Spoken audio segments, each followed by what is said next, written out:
ખબરોમાં બન્યા રહેવા માટે બેલ આઇકોન દબાવો અને એબીપી અસ્મિતાને સબસ્ક્રાઇબ કરો. કોરોનાના વધતા સંક્રમણને લઈને અમદાવાદના દસકોઈ તાલુકામાં આવેલા કુજાળ ગામ સ્વયંભૂ બંધ રાખવાનો નિર્ણય કરાયો છે. કુજાળ ગામના સરપંચે અમદાવાદમાં વકરેલા કોરોનાના સંક્રમણથી બચવા માટે ગામને સ્વયંભૂ બંધ રાખવાનો નિર્ણય કર્યો.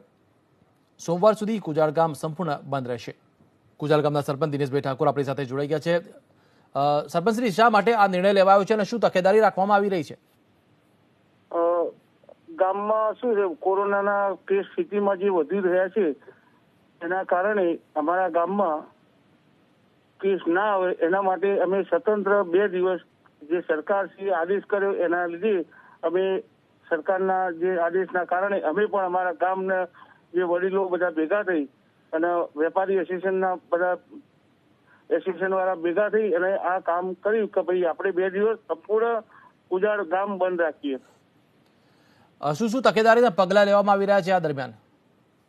તકેદારીના પગલામાં કોઈ ઘરની બહાર ના નીકળે અને વ્યવસ્થા કોઈ 2 દિવસ કોરોના સંક્રમણ થાય નહીં, વધુ કોઈ બહાર ના જાય. સિટીમાં અમારે વધારે સિટીમાં જે લોકોના ધંધા રોજગાર છે સિટીમાં ના જાય તો સારું રહે, એના લીધે બિલકુલ બંધ કરાવી દીધું.